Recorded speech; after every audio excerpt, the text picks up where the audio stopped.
Good morning students, welcome to the class 9th का chapter number 1 चल रहा है। काफ़ी लंबा चला है ये चैप्टर, बट क्वेश्चंस ज़्यादा है, तो प्रैक्टिस जितना करोगे तो आपको ही उतना बेनिफिट होगा। अब सब बच्चे वीडियोस तो देख ही रहे हैं, बट मेरी आप सबसे ये रिक्वेस्ट है कि जो नीचे सब्सक्राइब का बटन है वो भी आप प्रेस कर देवे, ताकि आपको टाइम टू टाइम इसका नोटिफिकेशन मिलता रहे।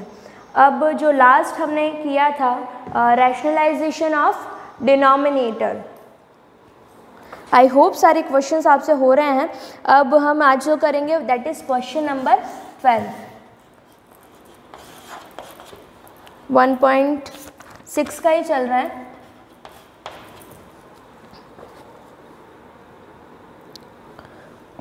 Simplify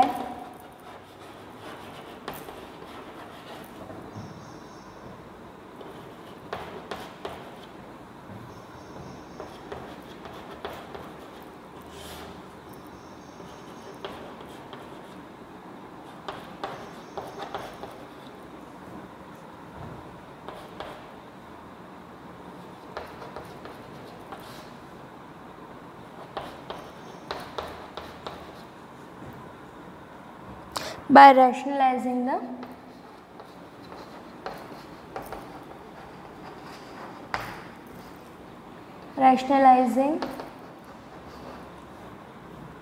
the denominator।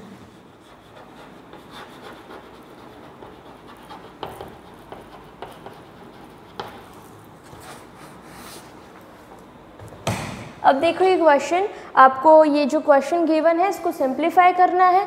और कैसे सिंप्लीफाई करना है? By rationalising the denominator. जो भी डिनोमिनेटर्स दे रखे हैं उसको रैशनलाइज करते हुए इस जो क्वेश्चन गिवन है उसको सिंप्लीफाई करना है, मतलब हरों के परिमयकरण द्वारा इसको सॉल्व करना है। अगर रैंडम सा कह दिया होता कि जस्ट सिंप्लीफाई इट, तो वो हम पर था कि हम किस मेथड से इसको सॉल्व करते, whether we take the LCM या फिर और कोई मेथड लगाना होता तो लगा दे। लेकिन जब स्पेसिफिकली कहा जाए कि रैशनलाइजेशन करना है तो आपको वही करना पड़ेगा।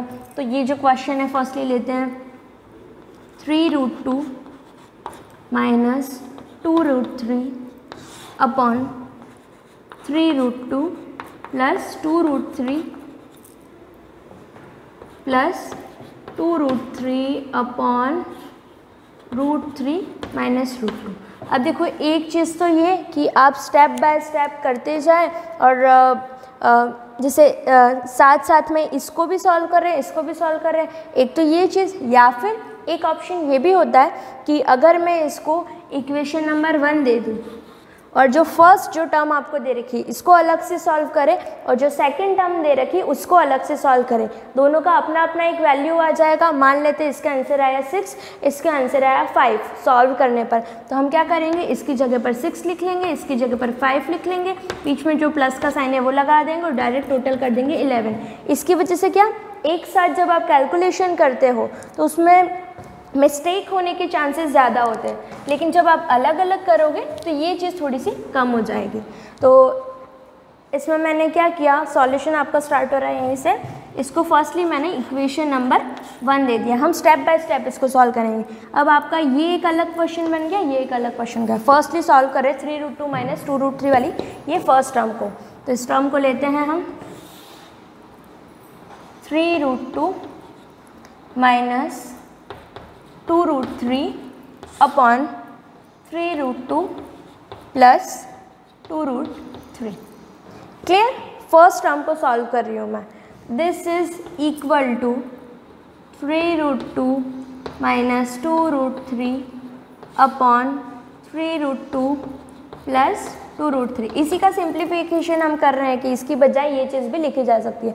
अब हमारा क्वेश्चन बन गया ये, हमको इसको सिंप्लीफाई करना है बाय रैशनलाइजिंग द डिनोमिनेटर। तो अगर हमको इसका डिनोमिनेटर को रैशनलाइज करना है तो क्या करना रहेगा, सिमिलर नंबर से मल्टीप्लाई और डिवाइड करना पड़ेगा जो डिनोमिनेटर में गिवन है। बस साइन जो इन दोनों के बीच का जो है उसका अपोजिट साइन हम वहाँ यूज़ करेंगे। तो यहाँ यूज़ करते हैं 3√2 - 2√3 अपॉन 3√2 - 2√3। एक नया क्वेश्चन बनाया नहीं है हमने, जो इक्वेशन दे रखी है क्वेश्चन में उसी को टुकड़ों में हम सॉल्व करेंगे। थोड़ा पहले सॉल्व करेंगे, ये फर्स्ट सेक्शन जो है सॉल्व करने पर जो आंसर आएगा उसको रख लेंगे रिजर्व में, और सेकंड वाले को अलग से सॉल्व करेंगे, उसका आंसर आ गया। फिर उन दोनों वैल्यूज़ को हम इसके प्लेस पर और एक इसके प्लेस पर पुट कर देंगे तो we will get easily the answer. Okay, इसको सॉल्व कर रहे हैं बाय रैशनलाइजिंग। यहाँ पर रैशनलाइजेशन किया तो क्या होगा, numerator into numerator, denominator into denominator. यहाँ पर स्पेस नहीं था इसलिए मैं यहाँ लिख रही हूँ इस चीज़ को, इसके इक्वल में यहाँ पे ही आएगा। इसका नेक्स्ट स्टेप में आप लिखिएगा numerator into numerator, denominator into denominator. यहाँ ब्रैकेट्स बना दिए हैं मैंने, डायरेक्टली मैं यहाँ लिख रही हूँ क्योंकि रैशनलाइजेशन आप अच्छे से सीख चुके हैं। देखा हमने सिमिलर नंबर से साइंस आर डिफरेंट, उनके जो बीच में साइन है, तो हम जानते हैं a plus b into a minus b is a square minus b square. तो फर्स्टली करो a का square which is your 3√2 minus b का स्क्वायर विच इज़ योर 2√3 का square. Now numerator into denominator, अंश न्यूमरेटर इंटू न्यूमरेटर, अंश into अंश करेंगे। तो तरीका अगेन वही है, बट वन मोर थिंग, या तो आप यहाँ पर क्या करो, जब हम इस दोनों चीज़ों को ऑब्जर्व करते हैं तो सिमिलर टर्म्स ही दिखती है, 3√2 माइनस 2√3, 3√2 माइनस 2√3। या तो ये कि आप इंडिविजुअली मल्टीप्लाई करो, 3√2 का मल्टीप्लाई इससे भी होगा और इससे भी होगा, 2√3 का मल्टीप्लाई 3√2 से भी होगा, 2√3 से भी होगा, वैसे भी कर सकते हैं। अदरवाइज हमने देखा दोनों सम नंबर जो है वो सेम है। Whenever we do 4 into 4, इसका मतलब what we are doing, 4 into 4 को और क्या लिख सकते हैं, 4 स्क्वायर। उसी तरीके से a minus b into a minus b क्या बना, ये सिमिलर टर्म है ना, ये same term into same term, यानी उसी टर्म का स्क्वायर हो जाएगा। टर्म क्या है यहाँ पर लिख लो, 3√2 माइनस 2√3।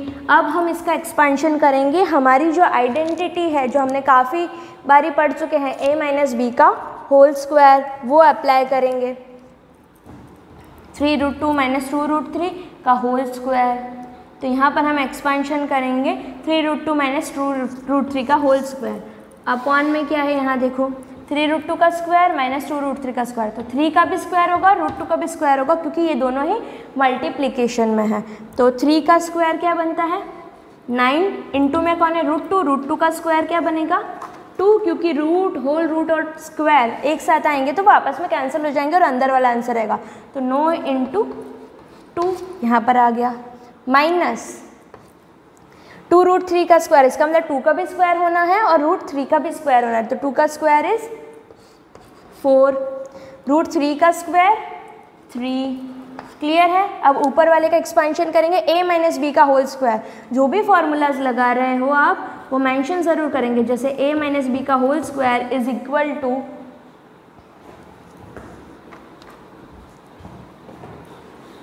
a माइनस बी का whole square is equal to a square minus 2ab plus b square.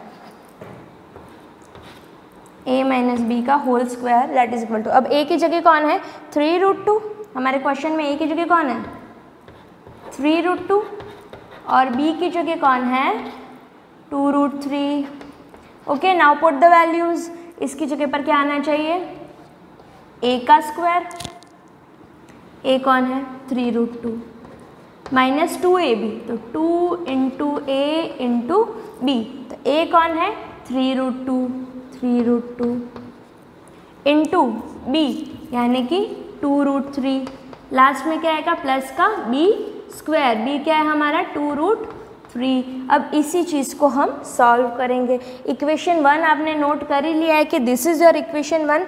Eight the and हम इक्वेशन 1 में हमारा वैल्यू पुट करेंगे। यहाँ पे ये इरेज कर रही हूँ मैं एक बार के लिए, आप इससे पहले नोट कर लीजिएगा।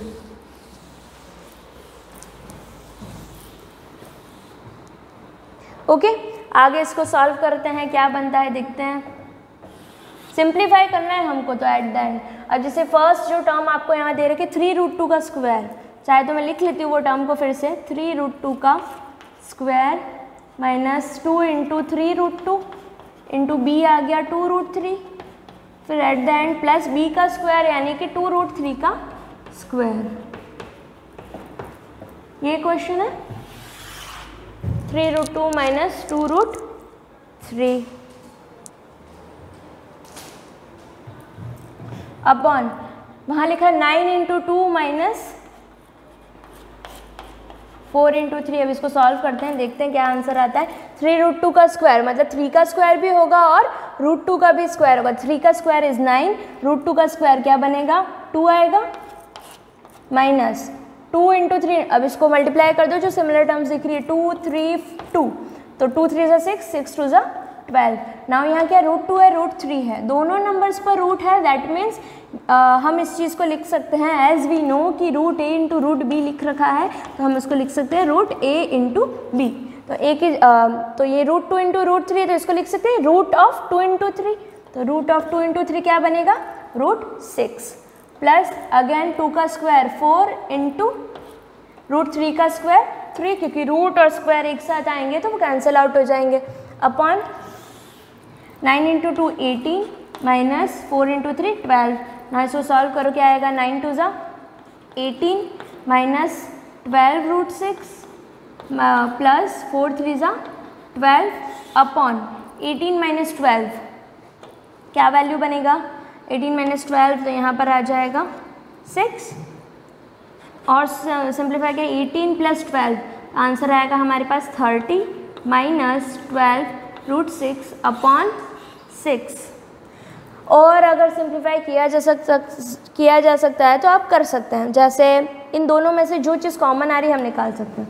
अब देखो दोनों नंबर्स को जब हम ऑब्जर्व करते हैं 30 और 12, ये नंबर ऐसा है, ऐसा कौन सा टेबल है जिसमें 30 भी आता है 12 भी आता है, 3 भी कॉमन निकाला जा सकता है, और उससे बड़ा कौन सा नंबर 6 के टेबल में भी 12 और 30 दोनों आते हैं, तो हम चाहे तो इसमें से 6 कॉमन निकाल सकते हैं। 6 कॉमन निकालेंगे तो क्या बनेगा, यहाँ पर ऊपर वाले में से 6 कॉमन निकाला, कॉमन निकालना सबको आता है ना, कॉमन निकालना इसका मतलब अंदर ब्रैकेट के अंदर जो भी नंबर्स आएंगे वो सारे के सारे जो नंबर हमने निकाला है उससे डिवाइड होंगे। तो अब यहाँ पे क्या है 30 की जगह यहाँ क्या आना चाहिए, तो 30 डिवाइड बाई 6 5, क्योंकि 6 5 ज़ा 30 होता है, तो यहाँ पर 5 आ गया, माइनस की जगह पर माइनस, फिर यहाँ पर क्या है 12 √6, तो 12 √6 आपका डिवाइड होगा, तो इसकी जगह पर क्या आना चाहिए, इसमें से कॉमन निकाल दिया 6 कॉमन निकाला, तो यहाँ पर क्या बैठेगा, तो 12 √6 को डिवाइड करो 6 से, कितने टाइम 6 2 ज़ा 12, तो 2 √6। नहीं भी सिंपली कॉमन निकालते हो तो भी कोई इशू वाली बात नहीं है, आप ऐसे भी इसको छोड़ सकते हो। तो अब यहाँ देखो 6 इंटू ये टर्म अपॉन 6, तो मल्टीप्लाई में 6 डिवाइड में 6, 6 से 6 कैंसिल हो गया, क्या बचा आपके पास 5 माइनस 2 √6। तो ये तो आंसर आया आपके पास फर्स्ट टर्म का, तो हम इसको दे देते हैं इक्वेशन नंबर 2। यहाँ से हम वैल्यू उस इक्वेशन 1 में रख देंगे। अभी सेकंड टर्म का सॉल्यूशन बाकी है, तो सेकंड टर्म को अब सॉल्व करते हैं। सिमिलर मेथड ही रहेगा, बट अलग अलग करने से ये बेनिफिट कि कैलकुलेशन मिस्टेक कम से कम होगी। सेकंड जो हमारी टर्म है वो क्या है,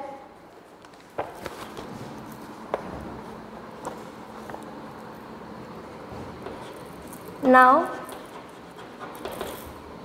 चाहे तो आप लिख भी सकते हो सेकेंड टर्म ऐसा करके, नहीं भी लिखो तो भी कोई नहीं। सेकेंड टर्म जो है आपका वो क्या है 2 √3 अपॉन √3 माइनस √2। ओके, इसको भी सिंप्लीफाई करेंगे। सिंप्लीफाई करने के बाद जो भी आंसर बनेगा ये उसको इक्वेशन 3 दे देंगे, इक्वेशन 2 और 3 से वैल्यू पुट कर देंगे इक्वेशन 1 में। 2 √3 अपॉन √3 माइनस √2। अब इसका भी रैशनलाइजेशन करना है, कोई जो हम काफ़ी बारी कर चुके हैं। मल्टीप्लाई विद बाय रैशनलाइजेशन लिखोगे ऊपर, जो भी चीज़ें कर रहे हो मेंशन ज़रूर करोगे। Rationalisation okay. Multiply with √3 minus √2 है, तो √3 प्लस √2, √3 प्लस √2। मेथड वही रहेगा, न्यूमरेटर इंटू न्यूमरेटर, हर डिनोमिनेटर इंटू डिनोमिनेटर, अंश का अंश से गुणा, हर का हर से गुणा। ये मल्टीप्लाई होगा इससे, तो 2 √3 इंटू √3 प्लस √2। नीचे देखा हमने a minus b into a plus b, तो हो जाएगा a का स्क्वायर माइनस b का स्क्वायर। a की जगह कौन √3, b की जगह √2। अब इसको मल्टीप्लाई करना है हमको 2 √3 को इससे, तो इंडिविजुअली हर एक नंबर से मल्टीप्लाई होगा। 2 √3 इंटू √3 क्या बनेगा 2 इंटू √3 इंटू √3, तो √3 इंटू √3 कितना बनेगा 3 इंटू 2 6। प्लस की जगह पर प्लस 2√3 इंटू √2। अब यहाँ देखो √3 है, यहाँ √2 है, दोनों पर रूट है, हम जानते हैं √a into √b is equal to √ab, तो √3 इंटू 2 हो जाएगा, तो ये बन जाएगा √6। 3 इंटू 2 से √3 का स्क्वायर 3 माइनस √2 का स्क्वायर 2, क्या बनेगा आंसर 6 प्लस √6। 3 माइनस 2 इज़ 1, तो आप डायरेक्टली इसको 6 प्लस √6 लिख सकते हो। This is your equation 3। अब इक्वेशन 2 आ गई, इक्वेशन 3 आ गई है, यहाँ से ये वैल्यू पुट कर देंगे, इक्वेशन 2 ये आ गई, this is your equation 3। 6 plus √6 this is equation. अब यहाँ पर जो चीज़ हमने करी है, यहाँ पर जो मल्टीप्लाई किया था इसको फिर से देखना, 2√3 इंटू √3, तो यहाँ पर 2 3 ज़ा 6 आ जाएगा क्योंकि √3 इंटू √3 3। अब यहाँ जो मल्टीप्लिकेशन मैंने किया, यहाँ पर क्या √3 इंटू √2 तो √6 हो गया, लेकिन ये जो 2 है वो तो मैंने यहाँ लिखा ही नहीं, तो यहाँ पर क्या आंसर बनेगा, यहाँ 2√6 होगा। आप इसको करेक्ट कर लीजिएगा, ओनली √6 नहीं होगा, यहाँ पर प्लस में 2 भी आएगा, बाकी चीज़ें वैसी की वैसी ही रहेगी। जो हमारा 3 माइनस 2 इज़ 1, तो 6 प्लस 2√6, 6 प्लस 2√6। ज़्यादा से ज़्यादा क्या कर सकते हैं, 2 कॉमन निकालो, पर इतनी भी ज़रूरत नहीं है। इतना आंसर आ गया हमारे पास, ये आंसर आ गया फर्स्ट टर्म का, ये आंसर आ गया सेकंड टर्म का। Just put this values in the equation number 1। तो ये मैं एक बार के लिए इक्वेशन 2 को यहाँ लिख रही हूँ ताकि वैल्यूज़ पुट करने में ईजी रहे। 5 minus 2√6, this is your equation number 2।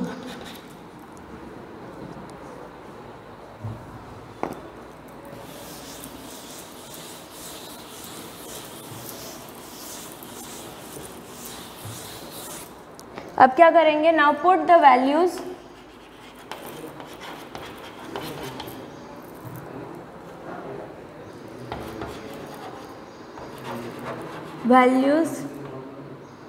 From equation 2 and 3, समीकरण 2 व 3 से समीकरण 1 में मान रखने पर, इन इक्वेशन 1। तो इक्वेशन 1 क्या थी हमारी, इक्वेशन 1 लिख लेते हैं यहाँ पर, जो भी थी उसमें वैल्यूज़ में डायरेक्टली पुट कर रही हूँ। ये था आपका question, 3√2 minus 2√3 upon 3√2 plus 2√3 plus 2√3 upon √3 minus 2। तो सबकी वैल्यूज़ हम निकाल चुके हैं। ये आपका इक्वेशन नंबर 1 था, इसमें वैल्यू पुट कर दो। फर्स्ट टर्म का वैल्यू आया था ये 5 माइनस 2√6, 5 माइनस 2√6, तो इसकी जगह पर लिख दिया 5 माइनस 2√6 प्लस सेकेंड टर्म का आंसर क्या है 6 प्लस 2√6, तो इसकी जगह पर मैंने लिख दिया 6 प्लस 2√6। ज़्यादा से ज़्यादा ब्रैकेट्स बना दिए ताकि साइन का प्रॉब्लम ना हो। इसको आगे जाके सॉल्व कर देंगे, 5 माइनस 2√6 प्लस 6 प्लस 2√6, सिंप्लीफाई कर दो सिमिलर टर्म्स को। अब देखो माइनस का 2√6 प्लस का 2√6 कैंसिल हो जाएंगे, 5 प्लस 6 11, तो आपका आंसर क्या आ गया 11। ओके, इसी तरीके से जो भी सिंप्लीफिकेशन का है वो हो जाएंगे। Thank you.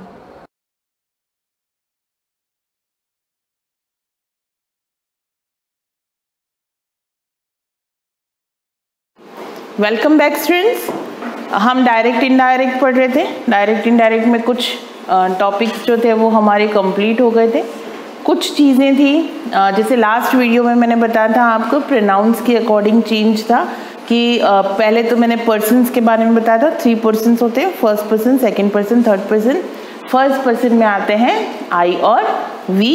तो प्रोनाउन के अकॉर्डिंग, पर्सन्स के अकॉर्डिंग हम रिपोर्टेड स्पीच को कैसे चेंज करते हैं वो बताया था कि अगर रिपोर्टेड स्पीच में फर्स्ट पर्सन है तो वो चेंज होगा रिपोर्टिंग वर्ब के सब्जेक्ट के अकॉर्डिंग। तो अब हम आज जो लेंगे वो हमारा होगा सेकंड पर्सन से रिलेटेड रूल हमारा। तो हम कंटिन्यू करते हैं कि प्रोनाउन का सेकंड पर्सन, प्रोनाउन के सेकंड पर्सन में कौन होता है, फर्स्ट पर्सन आई और we, second person you. You के सारे ही forms, you, your, yours, yourself, yourself, तो ये जितने भी फॉर्म्स आते हैं वो सारे आते हैं सेकंड पर्सन में।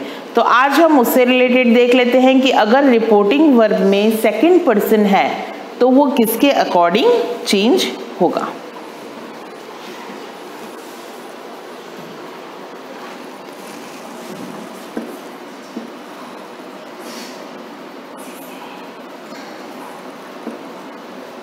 यस, अब हम देख लेते हैं।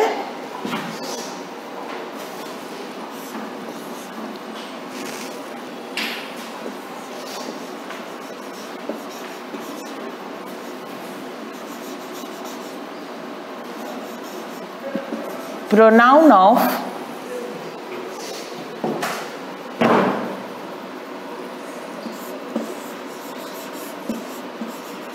reported speech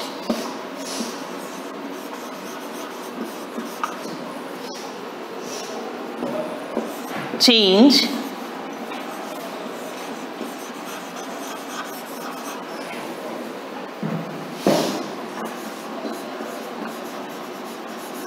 according to object of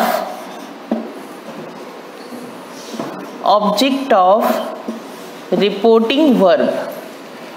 मैंने पूरा नहीं लिखा है, सिर्फ आरवी लिख दिया है, दैट मीन्स रिपोर्टिंग वर्ब। अब हम इसको बाय एग्जाम्पल समझ लेते हैं कि कैसे होगा। He said to me, comma, inverted comma, you wash your face, inverted comma close. अब हमने ऊपर क्या पढ़ा कि रिपोर्टेड स्पीच में चेंज, प्रोनाउन का चेंज जो होगा वो रिपोर्टिंग वर्ब के ऑब्जेक्ट के अकॉर्डिंग होगा। रिपोर्टिंग वर्ब क्या है? ये हमारा रिपोर्टिंग वर्ब है और ये हमारा रिपोर्टेड स्पीच है, राइट। अब इसका हमारा सेकंड पर्सन कौन है? ये यू हमारा सेकंड पर्सन है। मैं इसको थोड़ा सा, यस, ये यू हमारा सेकंड पर्सन है। अब हमें इसको चेंज किसके अकॉर्डिंग करना है? मी के अकॉर्डिंग। रिपोर्टिंग वर्ब का ऑब्जेक्ट कौन है? मी, राइट। तो अब हम इसको सेंटेंस बनाते हैं हमारा। अब मैंने आपको पहले बताया था जब सेड टू हो तो किस में चेंज होगा? टोल्ड में। He told me that. अब मी का, ये यू है, यू का सब्जेक्टिव, मी का सब्जेक्टिव फॉर्म क्या होगा? आई वॉश योर। मी के अकॉर्डिंग किस में चेंज होगा? My face. क्लियर? हम इसका एक और एग्जाम्पल देखते हैं यहाँ पे। They said to us, comma, inverted comma, you do your work,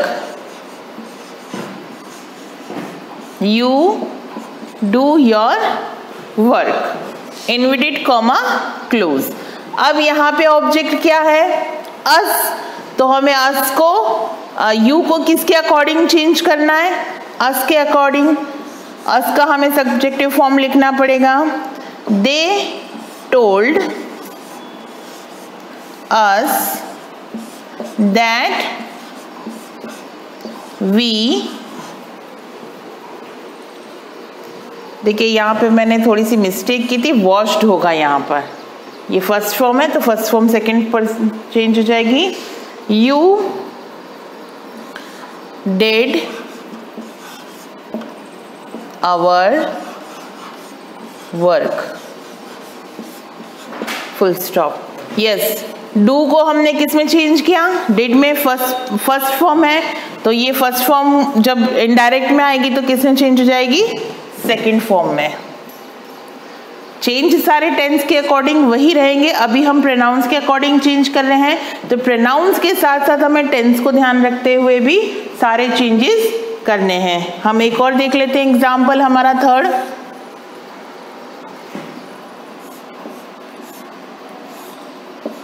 He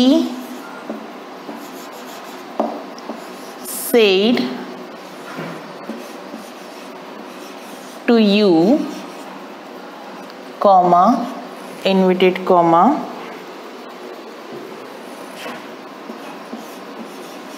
you are a fool। देखिए मैं आप इसको सारे ही टाइप के सेंटेंसेस बता रही हूँ ताकि आप कंफ्यूज नहीं हो।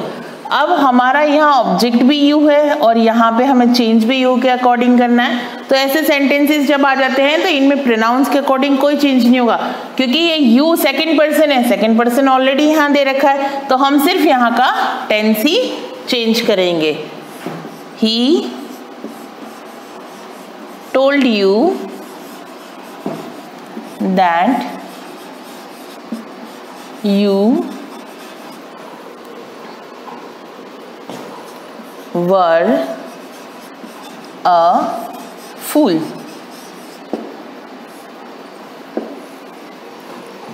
क्लियर? हम फोर्थ एग्जाम्पल देखते हैं हमारा।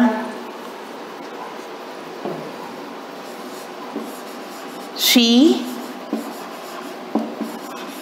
said to him, comma, inverted comma, you are not doing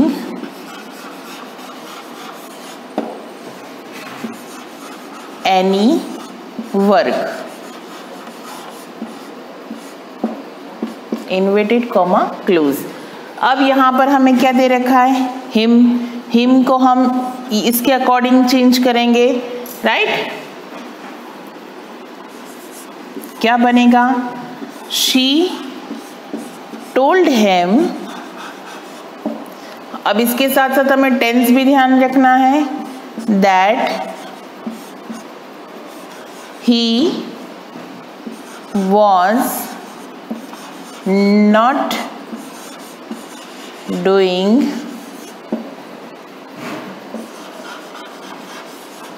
any work। Clear? हम फटाफट से कुछ और एग्जाम्पल्स इसके देख लेते हैं।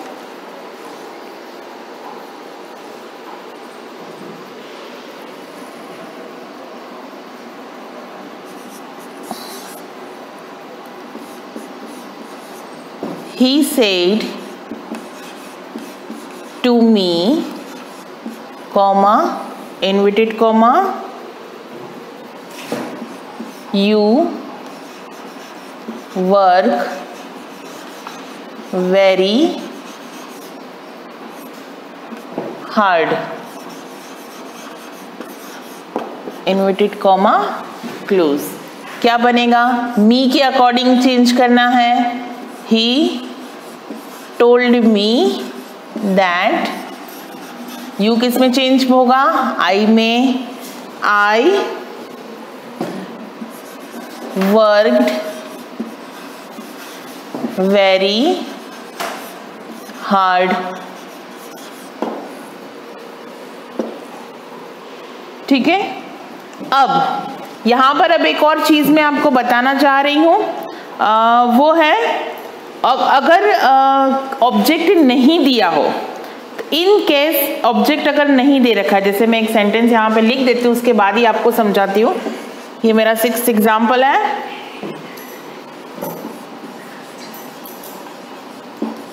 Ram said, comma, inverted comma, you should work hard. Okay? अब ये देखिए, स्टार्ट तो यहाँ पे सेकंड पर्सन से हो रहा है, लेकिन यहाँ पर कोई ऑब्जेक्ट नहीं दे रखा, तो इन कंडीशन में हम ऑब्जेक्ट को मान लेते हैं, यानी सपोज करते हैं।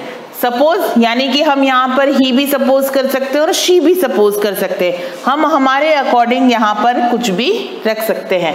ये हमारा सपोज वाला सेंटेंस होगा, क्योंकि सेकंड पर्सन से स्टार्ट हो रहा है तो उसको चेंज करना जरूरी है। सेकंड पर्सन जहां भी आएगा वहां पर उसका चेंज नेसेसरी होगा। जैसे मैं यहाँ पे सपोज कर रही हूँ राम टोल्ड हर दैट, तो यू हर के अकॉर्डिंग चेंज होकर क्या बनेगा, she should work hard.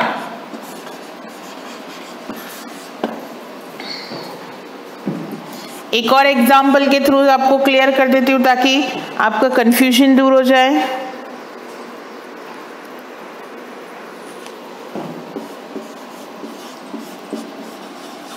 Mother said comma inverted comma you should go there soon, inverted comma close। हम इसमें भी सपोज, क्योंकि यू से स्टार्ट हो रहा है दैट मीन्स हमें चेंज तो करना है, तो ऐसे सेंटेंसेस में जैसा मैंने यहाँ पे हर सपोज किया, अब मैं यहाँ पे मी सपोज कर रही हूँ। मदर told me that, अब मी लिखा है तो हमारा सब्जेक्टिव फॉर्म क्या होगा, I should go there soon। अब मैंने यहाँ पे ये शुड में चेंज नहीं किया, क्योंकि शैल होता तो शुड बनाते, शुड है तो मैं तो चेंज करना ही नहीं है, राइट। अब एक और टाइप का सेंटेंस बता देती हूँ मैं आपको।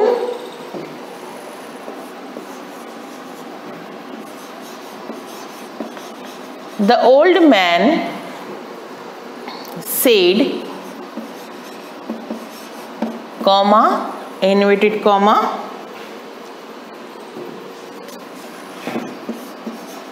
you can go to your house, comma, Anand,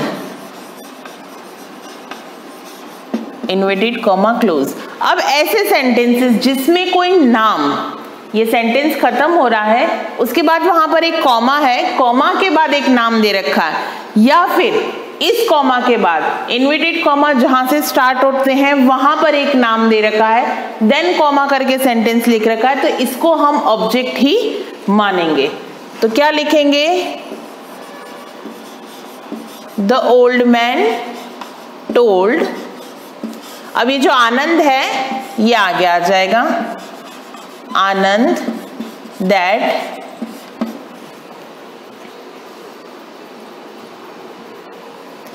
अब आनंद क्या है, लड़का है, तो क्या आ जाएगा, ही कुड गो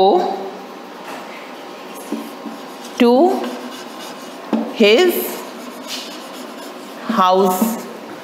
एक हम लास्ट एग्जाम्पल देख लेते हैं इसी तरह का। The father said, comma, inverted comma, Sarla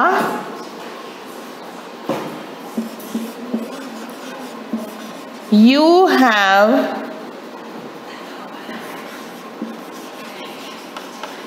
become lazy।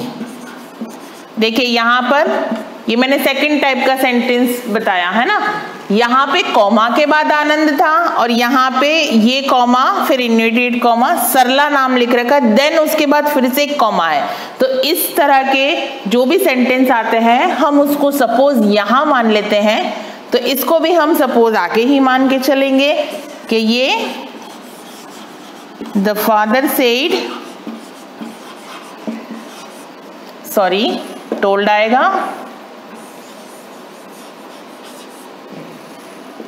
the father told Sarla that she had become lazy. Clear? ये तो हमने हमारा सेकंड पर्सन कंप्लीट किया, फर्स्ट पर्सन में पढ़ा चुकी थी, सेकंड पर्सन के अकॉर्डिंग कैसे चेंज होगा ये भी बता चुकी हूँ। अब हम नेक्स्ट वीडियो में प्रेजेंट होंगे थर्ड पर्सन के साथ। Thank you.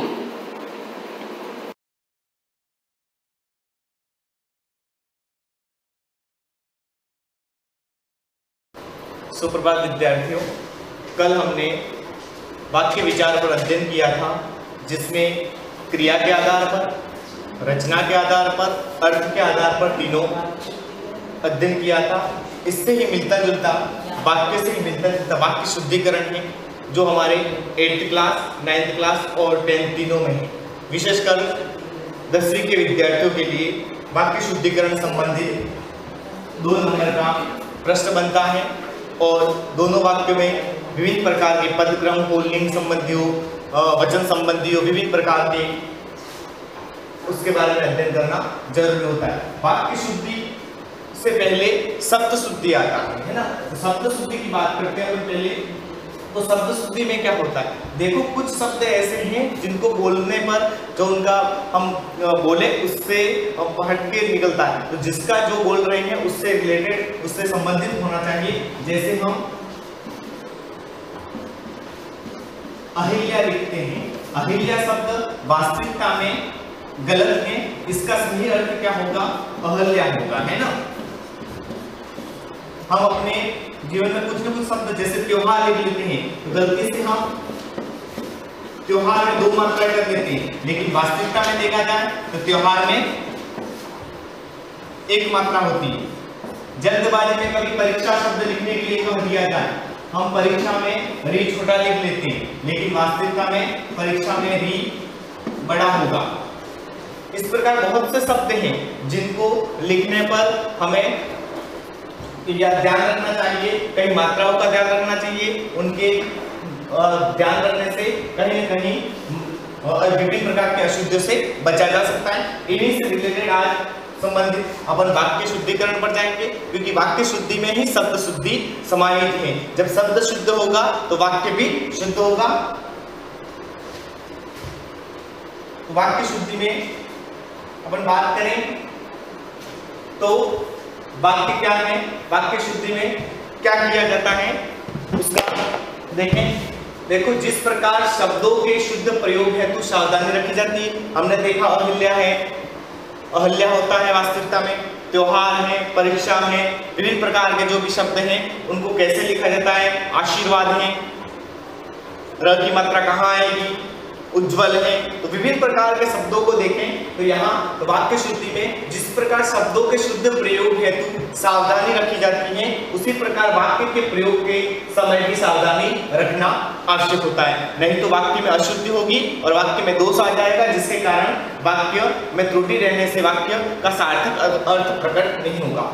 तो ये कौन कौन से प्रकार के आधार पर अशुद्धियां देखने को मिलती है। अनावश्यक शब्द, कुछ शब्द ऐसे होते हैं जो अनावश्यक रूप में, उन शब्दों को हटा देने पर भी अर्थ में कोई परिवर्तन नहीं होता है, अर्थ का सार्थक प्रयोग होता है, शब्द का सार्थक प्रयोग होता है। देखो, हम अनावश्यक कई बार वाक्य रचना करते समय अनावश्यक शब्द का प्रयोग कर लेते हैं। यहाँ एक ही अर्थ को दर्शाने वाले शब्दों का दोहराव विशेष रूप से दिखाई देता है। यहाँ एक ही अर्थ को दोहराने वाले शब्दों का प्रयोग होता है, 1 से 2 बार दिया होता है, उससे हमें बचना चाहिए। यहाँ कुछ वाक्य शुद्धि अशुद्ध वाक्य है, शुद्ध वाक्य है। मैं सायंकाल के समय घूमना चाहता हूँ। अब यहाँ देखो, सायंकाल काल का अर्थ क्या है, चाहे भी शाम के समय, काल का अर्थ समय से। अब सायंकाल काल को हम समय लिख दे, सायंकाल के समय घूमना चाहिए या घूमने जाता हूँ। तो यहाँ पर हमें देखते हैं, यहाँ का जो के समय है वो अतिरिक्त दिया गया है, अनुपयुक्त दिया गया है, इसलिए हमें अतिरिक्त से अनावश्यक शब्द से बचना चाहिए। यहाँ मैं सायंकाल घूमने जाता हूँ, ठीक है। ठंडा बर्फ लाओ, अब ठंडा बर्फ लाओ, वास्तविकता में बर्फ ठंडा ही होता है, प्रकृति है उसकी। अब यहाँ पर हम सीधा बर्फ लाओ लिखेंगे, क्योंकि ठंडा अपने आप में होता है, बर्फ ऐसा नहीं है बर्फ गर्म होता है। तो यहाँ फिर वह पानी से पौधों को सिंचता है। अब देखें तो पौधों को सिंचाई किससे होती है, पानी से, तो अनावश्यक शब्द है पानी से, वह पौधों को सिंचता है। फिर दूसरा आता अनुपयुक्त, जो उपयुक्त शब्द है उससे हट करके अनुपयुक्त शब्द का प्रयोग भी वाक्य में अशुद्धि ला देता है। तो हमें वाक्य अनुपयुक्त शब्द के प्रयोग की अशुद्धि ला देता है। अतः किस प्रसंग में क्या लिख रहे हैं यह ध्यान रखना बहुत आवश्यक है। हमें सही ध्यान रखते हुए शब्द का चयन करना चाहिए। सूखे से भूख की समस्या खड़ी होगी। अब सूखे से भूख की समस्या खड़ी होती है नहीं, सूखे से क्या होता है भूखमरी की समस्या खड़ी होती है। तो सूखे से भूखमरी की समस्या, आपके प्रश्न का समाधान मेरे पास है, तो यहाँ पर आपके प्रश्न का समाधान नहीं होगा, आपके प्रश्न का उत्तर मेरे पास है। तीसरा वाक्य देखिए, हमारे प्रांत के मनुष्य मेहनती है। हमारे प्रांत के मनुष्य शब्द अपने आप में अनुपयुक्त है। यहाँ पर क्या आएगा, हमारे प्रांत के लोग मेहनती है। फिर काल चक्र के पहिए से बचना संभव नहीं है। अब काल चक्र अपने आप में चक्र में पहिया होता है के पहिए, तो काल चक्र से बचना संभव नहीं है। आगे तीसरा पॉइंट देखते हैं, सर्वनाम संबंधी अशुद्धि। कभी कभी वाक्य में हम सर्वनाम संबंधी भी अशुद्धि कर लेते हैं। सर्वनाम संबंधी शब्दों के अशुद्ध प्रयोग से भी वाक्य में अशुद्धि आ जाती है। जैसे मैंने कल जयपुर जाना है। अब मैंने जो शब्द है सर्वनाम शब्द है, यहाँ अनुपयुक्त शब्द है। इस शब्द की जगह हमें उचित शब्द लिखना पड़ेगा, जो कि सर्वनाम मैंने की जगह क्या आएगा मुझे। तो मुझे कल जयपुर जाना है। इस प्रकार आगे हम देखते हैं, मेरे को कुछ याद नहीं आ रहा। अब मेरे को शब्द अपने आप में अनुपयुक्त है, अशुद्ध है, सर्वनाम शब्द अशुद्धि है। मुझे कुछ याद नहीं आ रहा। कमल यहाँ आया और बताया कि सब ठीक है। यहाँ पर देखें तो कमल यहाँ आया, बताया कि सब ठीक है, और उसने बताया। किसने बताया, क्योंकि सर्वनाम का प्रयोग होगा जहां पर, जैसे मोहन विद्यालय गया और वह पढ़ने लगा। तो विद्यालय गया और वह पढ़ने लगा, तो वह किसके लिए आया, कमल के लिए, मोहन के लिए। यहाँ पर कमल यहाँ आया और उसने बताया कि सब ठीक है। इसने बताया मोहन, कमल ने, इसलिए यहाँ पर ये भी हो गया। वह उसका चश्मा भूल गया, वह अपना चश्मा भूल गया। यहाँ पर भी देखें विशेषण संबंधी अशुद्धि। विशेषण संबंधी अशुद्धि में देखें, विशेषण शब्दों का भी अनुपयुक्त या अपूर्ण प्रयोग वाक्य में अशुद्धि ला देता है। वाक्य रचना में विशेषण शब्द प्रयुक्त करते समय भी विशेष सावधानी रखने की आवश्यकता होती है। अशुद्ध वाक्य क्या है, पुस्तकों में यह बहुत श्रेष्ठ है। विशेषण संबंधी अशुद्धियां, पुस्तकों में यह बहुत श्रेष्ठ है, तो यह पुस्तकों में यह श्रेष्ठ है। विभिन्न प्रकार की पुस्तकें, बहुत शब्द हट जाएगा क्योंकि विशेषण संबंधी अशुद्धि है। मुझे भारी दुख हुआ। अब भारी दुख हो, हल्का दुख हो, ये कोई दुख नहीं है। मुझे दुख हुआ, बहुत दुख हुआ, भारी दुख भारी नहीं होता, बहुत होता है ना। दादाजी की बीमारी चिंतनीय है। दादाजी की बीमारी चिंतनीय, चिंताजनक है ना। खिलाड़ियों ने अपनी हिम्मत नहीं हारी। खिलाड़ियों ने हिम्मत नहीं हारी, अपनी हिम्मत की है स्वयं के। इसलिए यहाँ पर हमें विशेषण संबंधी अशुद्धि से बचना चाहिए। नेक्स्ट आगे बढ़े तो क्रिया संबंधी अशुद्धि। क्रिया संबंधी अशुद्धि में क्रिया के सही रूप का वाक्य में प्रयोग न होने पर भी वाक्य में रचना में दोष आ जाता है। कभी कभी क्या होता है, क्रिया संबंधी जैसे कर्ता होता है, कर्म होता है, लेकिन क्रिया में भी अशुद्धि हो, जिसके कारण वाक्य का सही अर्थ सार्थक प्रयोग नहीं हो पाता है। जिसके कारण में हमें सब इनके चयन में भी विशेष सावधानी रखनी चाहिए। वाक्य रचना में कहां पर क्रिया संबंधी कौन सी क्रिया प्रयोग में लानी चाहिए, यह हमें ध्यान होना चाहिए। बच्चा खाना और दूध पीकर सो गया। अब यहाँ पर हम देखें तो बच्चा खाना और दूध, चलो मान लेते दूध तो पीता है लेकिन खाना भी पीता है, नहीं पीता। तो यहाँ पर हमें क्या ध्यान रखना, बच्चा खाना खाकर और दूध पीकर सो गया। अपनी ओर से क्या लगाना है, खाना के साथ खाकर क्रिया लगानी है। उसने मेरा गाना सुना और घर देखा। उसने मेरा गाना सुना, यहाँ गाना और घर देखा। अब गाना तो सुना होगा और घर देखा होगा, तो उसने मेरा गाना सुना और घर देखा। मैं आप सबका धन्यवाद करता हूँ, मैं आप सबको धन्यवाद देता हूँ। तो मैं धन्यवाद करते नहीं है, धन्यवाद देते हैं। इस प्रकार ये हमारे क्रिया संबंधी अशुद्धि हो गई। इस क्रिया संबंधी अशुद्धि के बाद आगे का जो है वो हम नेक्स्ट वीडियो में, जो आपके 6 नंबर आज जो क्रिया के बाद आएगा उसका हम अध्ययन करेंगे। लिंग संबंधी, वचन संबंधी, उसके बारे में अध्ययन करेंगे। धन्यवाद।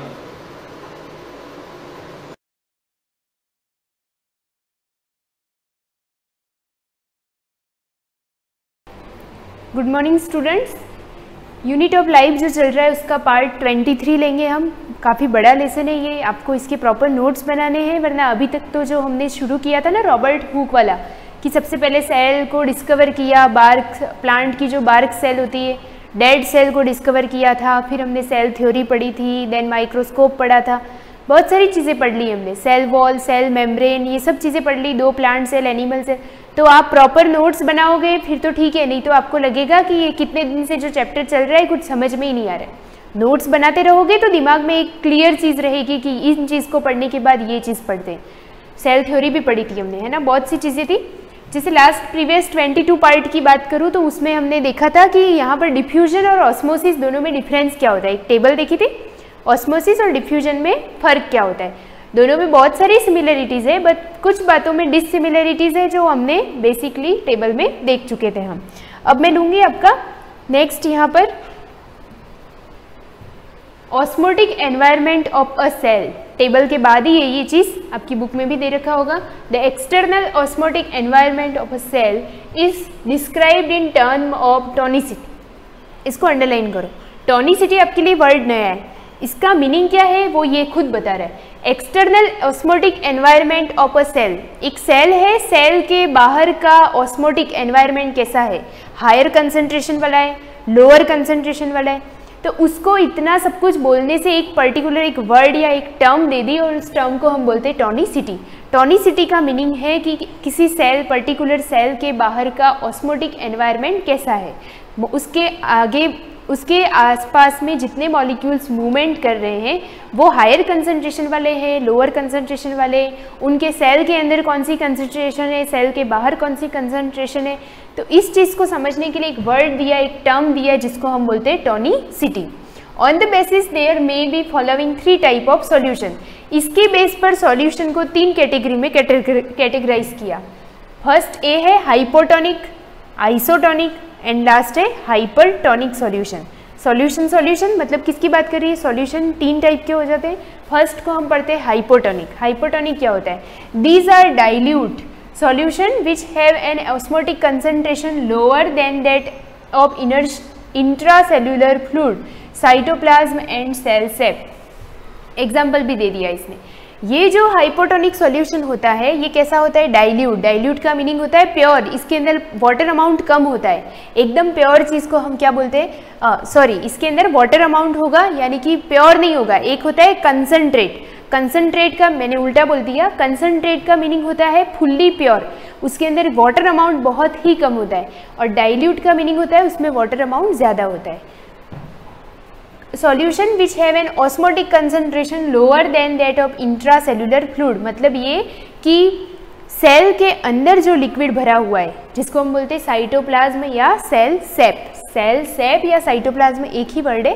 सेल के अंदर वाला लिक्विड जिसको हम सेल सेप या साइटोप्लाज्म बोलते हैं, ये बोल रहा है कि उसकी कंसंट्रेशन डाइल्यूट जो कि बाहर है, किसी सेल के बाहर वाला लिक्विड उसकी कंसंट्रेशन सेल के अंदर वाले लिक्विड से अगर कम होती है, लोअर होती है, तो उस सॉल्यूशन को हम बोलते हैं हाइपोटोनिक। मतलब सेल के अंदर वाला साइटोप्लाज्म उसकी कंसंट्रेशन ज़्यादा है एज कंपेयर सेल के बाहर जो हमने लिक्विड या सॉल्यूशन भरा है उसकी कम है। बाहर वाले की कम, अंदर वाले की ज़्यादा। Next, isotonic solution. This solution have an osmotic concentration similar to that of intracellular fluid. Similar, iso का मीनिंग क्या होता है, सिमिलर। तो आपको आइसो से नाम याद रखना है, सिमिलर मतलब सेल के अंदर बात करो या सेल के बाहर, दोनों लिक्विड की कंसंट्रेशन जो होती है वो लगभग क्या होती है, सिमिलर होती है। तो ऐसे सॉल्यूशन को हम बोल देते हैं आइसोटोनिक सॉल्यूशन। थर्ड है C, hypertonic solution. These are concentrated solution which have an osmotic concentration higher than that intracellular fluid. इसका उल्टा, यहाँ पे जो फर्स्ट वाला पढ़ा था ना, इसमें सेल के अंदर वाले लिक्विड की ज़्यादा कंसंट्रेशन थी, सेल के बाहर वाले लिक्विड की कम थी। अब ये क्या बोल रहा है कि इसके अंदर क्या होता है, विच है osmotic concentration higher than intracellular fluid, मतलब सेल के अंदर वाला लिक्विड जो होगा इसमें वो क्या होगा, लोअर कंसंट्रेशन वाला होगा, एज कंपेयर सेल के बाहर रखने वाला लिक्विड क्या होगा, ज़्यादा कंसंट्रेशन वाला होगा। मतलब आप समझ जाओ कि जब कोई एक्सपेरिमेंट करते हैं हम तो कभी कभी रखते हैं ना, मैंने शायद आपको 8th में कभी एग्जाम्पल बताया हो, नहीं भी बताया हो, कि किसी किशमिश को आप वाटर सॉल्यूशन में रखो, वाटर में रखो, और तो वो क्या हो जाएगी, किशमिश जैसे श्रिंक होती है, ऑलरेडी वो ऐसे श्रिंक सलवटे वाली होती है ना, उसके ऊपर बहुत सारी वो होती है, उसकी जो मेम्ब्रेन होती है वो मुड़ी हुई सी होती है। अगर आप किशमिश को वाटर में रखते हो दैट मीन्स वो कौन सा एग्जाम्पल हुआ, हाइपरटोनिक, यानी कि उसमें क्या होगा, किशमिश को अगर आप पानी में रखते हो तो उसके अंदर पानी अंदर चला जाएगा, जिसकी वजह से वो पानी से भर जाएगी। तो हम उसकी बात कर रहे हैं कि सेल के बाहर लिक्विड कैसा है और सेल के अंदर लिक्विड कैसा है। ये चीज़ मैं समझा रही हूँ आपको कि सेल के अंदर वाला लिक्विड की कंसंट्रेशन, अगर these are concentration which have an osmotic concentration higher than intracellular fluid, मतलब वही कि उसके अंदर जो लिक्विड भरा हुआ है उसकी कंसंट्रेशन ज़्यादा होती है, बाहर वाले की ज़्यादा होती है, और अंदर जो सेल के अंदर लिक्विड है उसकी अगर कंसंट्रेशन कम होगी तो वो कहलाएगा हाइपरटोनिक सॉल्यूशन, बाहर वाले की ज़्यादा अंदर वाले की कम। अब यहाँ पर है टाइप्स ऑफ ऑस्मोसिस। ऑस्मोसिस के कितने टाइप होते हैं, क्या चीज़ें, on the basis of concentration of cell and its external solution osmosis of 2 type, osmotic दो टाइप का होता है कंसंट्रेशन की बेस पर, endosmosis, exosmosis. It is the osmotic entry of water into a cell, into a cell मतलब cell के अंदर water का एंट्री करना। एंडो का मीनिंग ये क्या है, अंदर आना, और एक्सो का मीनिंग क्या है, बाहर निकलना। तो जब वाटर एंटर करता है सेल के अंदर तो एंडोस्मोसिस, वाटर बाहर निकलता है, it is the osmotic withdrawal of water from a cell, cell से वाटर का बाहर निकलना। एक्सो ऑस्मोसिस, ऑस्मोसिस ठीक है, वही है कि मॉलिक्यूल्स का मूवमेंट जो होता है, लिक्विड मॉलिक्यूल जो होते हैं वो मूवमेंट करते हैं higher to lower, lower to higher, ठीक है। अब यहाँ पे एंडो का मीनिंग है entry of water in the cell, और यहाँ पर है withdrawal of water from a cell, एक सेल से पानी का बाहर निकल जाना, तो वो क्या हुआ, एक्सोस्मोसिस। जैसे अंगूर को आप, ग्रेप्स को आप किसी शुगर सॉल्यूशन में रख दो तो क्या हो जाएगा, वो श्रिंक हो जाएंगे, ठीक है। लेकिन अगर आप किशमिश को, रेजिन्स जिसको बोलते हैं, रेजिन्स यानी किशमिश, अगर आप उसको पानी में रखते हो तो वो फूल जाती है, तो फूल गई मतलब एंट्री ऑफ वाटर हुआ, तो ये कहलाता है एंडोस्मोसिस। यानी रेजिन का एग्जांपल आप एंडोस्मोसिस से रिलेट कर सकते हो, और अगर आपने ग्रेप्स को शुगर सॉल्यूशन में रखा है तो आप उसको रिलेट कर सकते हो और एक्सोस्मोसिस से, क्योंकि अगर शुगर सॉल्यूशन में आप रखोगे तो क्या होगा, उसका जो लिक्विड भरा होगा ग्रेप्स के अंदर, वो ग्रेप्स वाला लिक्विड क्या करेगा, बाहर की तरफ मूवमेंट करेगा, और इस तरह से हमारे जो ग्रेप्स होते हैं वो श्रिंक हो जाते हैं क्योंकि उनको शुगर सॉल्यूशन में रख देते हैं। What happens when cells are placed in different type of solution? क्या होता है जब किसी सेल को आप डिफरेंट टाइप के सॉल्यूशन में रखते हो, आपको पता है, जब आप किसी, जैसे मैंने एग्जांपल दे दिया यहाँ पे, किसी चीज़ को आप पानी में रखते हो तो वो फूल जाती है, किसी चीज़ को आप शुगर सॉल्यूशन में रखते हो तो वो श्रिंक हो जाती है, ये चीज़ कुछ होती होगी। When plant or animal cells are placed in salt or sugar solution, they behave in one of the following ways depending upon the concentration of external solution। मतलब ये कि डिपेंड करता है कि आपने किस सेल को किस सॉल्यूशन में रखा है, हाइपोटोनिक में रखा है, आइसोटोनिक में रखा है या हाइपरटोनिक में रखा है, उसके ऊपर डिपेंड करता है कि आपके सेल का जो है वो कैसी पोजीशन हो जाएगी, वो श्रिंक होगा या वो स्वेलो होगा। Hypotonic solution, when the external solution is dilute, एक सेल ली, उस सेल के बाहर वाले सॉल्यूशन की कंसंट्रेशन हमने कैसे रखी है, dilute as compare to cell content, it is known as hypotonic solution. वही चीज़ें जो ऊपर बता दी है, हमने एक सेल ली जिसके एक्सटर्नल सॉल्यूशन यानी सेल के बाहर वाले लिक्विड की कंसंट्रेशन हमने इतनी रखी, कम रखी अंदर वाले लिक्विड से, डाइल्यूट रखी, as compare to cell content, cell के अंदर जो लिक्विड भरा हुआ है उससे हमने बाहर वाले की क्या रखी, डाइल्यूट रखी। It is known as hypotonic solution. It has more water contained than that of a cell contained. यहाँ पर ज़्यादा पानी का अमाउंट है, कहाँ से, सेल के अंदर के कंपैरिजन में। When a cell or cell are placed in such a solution, जब किसी सेल या सेल को ऐसी बहुत सारी सेल्स को ऐसे सॉल्यूशन में रखा जाता है तो क्या होता है, the water enters inside the cell through its semi permeable membrane. ऐसी कंडीशन में क्या होगा, सेमी परमिएबल मेम्ब्रेन की वजह से वाटर अंदर एंटर कर जाएगा। वही एग्जांपल जैसे ले लेते हैं रेजिन का या किसी सीड का, जैसे ग्रेम सीड ले लिया, उसको अगर वाटर सॉल्यूशन में रखोगे तो वो सेमी परमिएबल मेम्ब्रेन की वजह से वो पानी ग्रेम सीड के अंदर चला जाएगा और वो स्वेलो हो जाएंगे। This phenomenon is known as endosmosis. ये फिनोमिना क्या कहलाता है, एंडोस्मोसिस, क्योंकि वाटर यहाँ पर क्या हुआ, enter inside the cell, water cell के अंदर एंटर हुआ, इसलिए यहाँ पर बोलेंगे endosmosis. It causes swelling of cell, जिसकी वजह से पानी भर जाने से सेल क्या हो जाएगी, swelling. The swollen animal cell burst because they lack cell wall. ये एनिमल की सेल जो होती है वो स्वेलो हो जाती है, स्वॉलन फूल जाती है, burst because they lack cell wall. क्या होता है जब बहुत ज़्यादा सेल के अंदर, आपने देखा होगा ग्रेम सीड को ज़्यादा ओवरनाइट से भी, ओवरनाइट अगर 2 रात तक भिगो के रखोगे तो उसका जो ग्रेम सीड का आउटर कवर है वो सॉफ्ट होके बर्स्ट हो जाएगा, बर्स्ट यानी फट जाएगा। क्योंकि क्या होता है, एक टर्गर प्रेशर और वॉल प्रेशर नाम की चीज़ आती है, मैं आगे और बताऊंगी। जैसे किसी सेल के अंदर भी पानी आ गया, ऑलरेडी उसके अंदर कुछ अमाउंट में वाटर या जो भी था, तो अंदर वाला सेल कंटेंट और बाहर वाला पानी दोनों ने क्या किया, वॉल प्रेशर और टर्गर प्रेशर जो होता है, जिसकी वजह से सेल वॉल का एक कंटिन्यू शेप बना रहता है। लेकिन अगर ये डिस्टर्ब हो जाता है तो सेल क्या हो जाएगी, बर्स्ट हो जाएगी। वही बात है, जब किसी बलून्स में आप ज़्यादा हवा भर देते हो तो वो क्या हो जाता है, बर्स्ट हो जाता है। सेम एज सेल भी हो जाएगी। Plant cell do not burst due to presence of cell wall. Plant cell में आपने देखा है, आपने पढ़ा है प्लांट सेल और एनिमल सेल का डिफरेंस। तो प्लांट सेल में सेल वॉल होती है, एनिमल सेल में सेल वॉल नहीं होती, डायरेक्ट सेल मेम्ब्रेन यानी प्लाज्मा मेम्ब्रेन होती है। तो प्लांट सेल कभी भी बर्स्ट नहीं होती क्योंकि उनमें क्या होता है, cell wall. The swollen plant cell is called turgid. Plant cell जो स्वेलो हो जाती है, फूल जाती है, तो उसको क्या बोलते हैं हम, टर्जिड। टर्जिड यानी वही जो फूली हुई स्थिति होती है किसी सेल की, फूली हुई पोजीशन को हम क्या बोलते हैं, टर्जिड।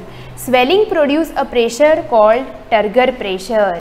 अब देखो कोई सेल फूल गई है, फूलने के बाद अंदर क्या हो रहा है, अंदर से प्रेशर लग रहा है वॉल की तरफ, सेल के अंदर पानी भर गया। अब ये पानी सेल वॉल पे, बाहर वाला जो आउटर कवर है इसके ऊपर प्रेशर डाल रहा है, तो प्रेशर डाल रहा है तो अंदर वाले प्रेशर जो बाहर की तरफ लग रहा है उसको बोलते हैं TP. TP means turgor pressure. It opposes more entry of water into the cell at a particular, मतलब ये कि जिसकी वजह से और ज़्यादा turgor pressure, entry of water into cell will stop completely. Turgor pressure की वजह से और ज़्यादा पानी सेल के अंदर एंटर नहीं हो पाता है, will stop completely. नेक्स्ट देखते हैं second, isotonic solution. It is the solution which has same concentration as that of cell content. मतलब सेल के अंदर भी और सेल के बाहर भी जो आपने लिक्विड या सॉल्यूशन लिया है, दोनों की कंसंट्रेशन इक्वल है, दोनों की सेम कंसंट्रेशन है, तो क्या होगा, therefore water concentration is equal on both side, दोनों तरफ कंसंट्रेशन सेम है। In such a case water passes through the semi permeable membrane, यानी कि इन ऐसी केस में क्या होता है, तो वाटर जो होता है वो सेमी परमिएबल मेम्ब्रेन के थ्रू अंदर जाता है। 5% glucose dextrose solution is isotonic to RBCs of human being. Similarly 0.9% sodium chloride. यहाँ पर क्या दे रखा है, यहाँ पर सॉल्यूशन का जो आइसोटोनिक होता है किसका किसके बराबर होता है, इक्वल होता है, वो सब यहाँ लिखा है। That is why a patient of dehydration is treated by injecting such type of solution intravenously. यानी वही कि जब भी आपको लगता है कि बॉडी में ग्लूकोज की कमी होती है, डायरेक्ट इंट्रावेनसली यानी डायरेक्ट जो वेन्स होती है हमारी, उसी में हम इंजेक्ट करके उसको एनर्जी का वो जो देते हैं ग्लूकोज डेक्सट्रोज सॉल्यूशन, ताकि इंस्टेंट एनर्जी मिल जाएगी। अब मैं नेक्स्ट क्लास में आपको हाइपरटोनिक सॉल्यूशन पढ़ाऊंगी, आप यहाँ तक के नोट्स कंप्लीट रखना, नेक्स्ट क्लास को कंटिन्यू करेंगे। Thank you.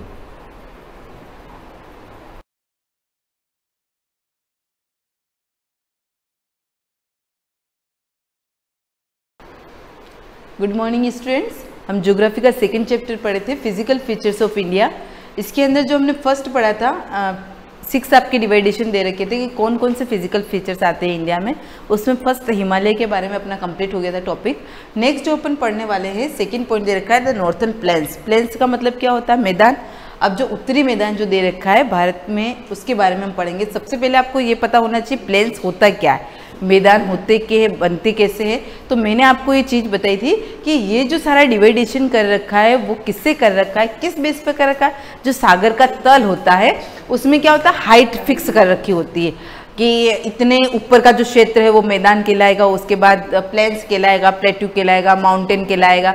तो ये सारी चीज़ें क्या होती है, सागर के तल से फिक्स होती है। तो यहाँ पर अपन कह सकते हैं कि जिसकी ऊंचाई सागर के तल से 300 मीटर अबोव होती है उसको हम किसके अंदर लेंगे, प्लेन्स के अंदर। अब कुछ बच्चों के माइंड में ये क्वेश्चन भी आ रहा होगा कि प्लेन्स बनते कैसे हैं। तो सिंपल सा मैं आपको एक छोटा सा बताती हूँ कि जब कभी क्या होता है, बहुत ज़्यादा बाढ़ का पानी आता है, बहुत ज़्यादा बारिश आती है और बाढ़ का पानी होता है, जो पानी जो होता है वो उसके आसपास के क्षेत्रों में भी फैल जाता है। अब आसपास के क्षेत्रों में जब फैल जाता है और जो बीच में से जो पानी मेन रिवर से जो निकल रहा होता है वह जब चला जाता है तो दूसरा जो पानी होता है वो भी उसके साथ वापस से बह के चला जाएगा।